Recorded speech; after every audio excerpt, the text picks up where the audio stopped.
Singapore, Hong Kong के बाद अब भारत में भी पिछले कुछ हफ्तों में कोरोना के मामले बढ़े हैं।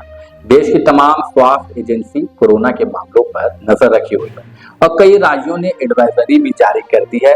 चीन में कोविड-19 से गंभीर रूप से बीमार श्वसन संबंधित बीमारियों से पीड़ितों का प्रतिशत पिछले महीने 3.3% से बढ़कर 6.3% हो गया और वहां के अस्पतालों के वायरस के लिए A&E रोगियों की दर 7.5% से बढ़कर 16.2% हो गई।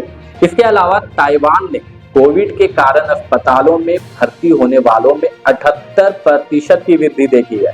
हालांकि एक्सपर्ट्स का कहना है घबराने की कोई जरूरत नहीं है, लेकिन लोगों के मन में एक सवाल जरूर है कि आखिर कोरोना फिर से क्यों फैल रहा है। तो आइए इस बारे में डॉक्टर का क्या कहना है ये भी जान लीजिए। संजीत शशिधरन ने उभरते वेरिएंट की प्रकृति और वायरस के लगातार विकसित होने के कारणों के बारे में अपनी बात रखते हुए कहा कि कोरोना की टेस्टिंग अधिकांश संक्रामक रोग पैनल का हिस्सा बन गए और इसलिए अब इसे अन्य की तुलना में अधिक उठाया जा रहा है। जांच की उपलब्धता और सामान्य सर्दी जुकाम के कोविड-19 होने के बारे में बढ़ती जागरूकता के कारण कोविड-19 मामलों की संख्या में वृद्धि हुई। वर्तमान वायरस हल्का प्रतीत होता है। संक्रमण की इस हल्की प्रकृति को संक्रमण के प्रति पर्याप्त मात्रा में नेचुरलाइज्ड इम्यूनिटी के कारण जिम्मेदार ठहराया जा रहा है। नागपुर और मुंबई में कोविड-19 के मामलों में अपेक्षाकृत वृद्धि दर्ज की गई है। वर्तमान में कोविड-19 का प्रसार काफी कम है और यह पहली महामारी के करीब बिल्कुल नहीं है जिसे दुनिया ने पहले देखा। डायरेक्टर और हेड डॉक्टर विकास मौर्य का कहना है कि JN.1 ने अब तक केवल हल्के से माध्यम कोविड-19 लक्षण पैदा किए हैं और गंभीर बीमारी का खतरा कम है।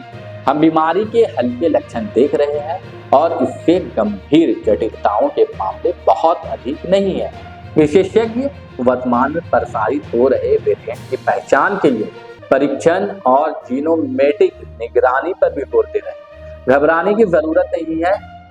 क्या आने वाले समय में और मरीज सामने आएंगे? केरल, तमिलनाडु और महाराष्ट्र में पिछले कुछ महीनों में सबसे ज्यादा मामले सामने आए।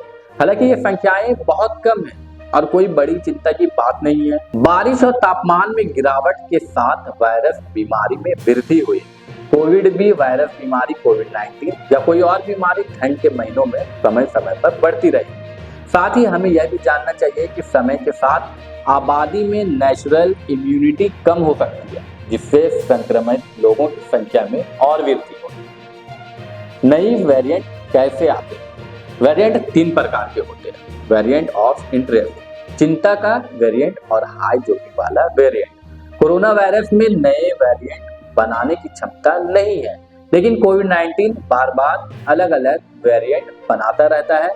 जब भी कोई वायरस किसी मानव कोशिका को संक्रमित करती है तो यह म्यूटेट होना शुरू हो जाता है जिससे उसकी आनुवंशिक संरचना में त्रुटियां हो सकती है, जिसके परिणाम स्वरूप संभावित रूप से नए वेरिएंट का उदय हो सकता है। इनमें से कुछ म्यूटेशन वायरस को गंभीर बनाने से रोक सकते हैं, जबकि कुछ इसके जोखिम को भी बढ़ा सकते हैं। JN.1 वेरिएंट कितना खतरनाक है? डॉक्टर सुजीत ने कहा कि पिछले 8 से 12 महीनों में JN.1 वेरिएंट मौजूद है जो BA.2.86 का वंशज है जो ओमिक्रॉन फैमिली से संबंधित है। हाल ही में एक नया सब वेरिएंट पाया गया है जिसे NB.1.8.1 नाम दिया गया है। एक ऐसा वेरिएंट है जिससे कई म्यूटेशन जो नेचुरल इम्यूनिटी को भी चकमा दे सकते हैं और इंसानी शरीर को आसानी से संक्रमित कर सकता है। नए वेरिएंट के संक्रमण के विभिन्न प्रभावों पर महामारी विज्ञान संबंधित अध्ययन और अधिक डेटा की स्टडी की जा रही है। फिलहाल आज की खबर में इतना ही। आगे की और खबर के लिए जुड़े रहे हमारे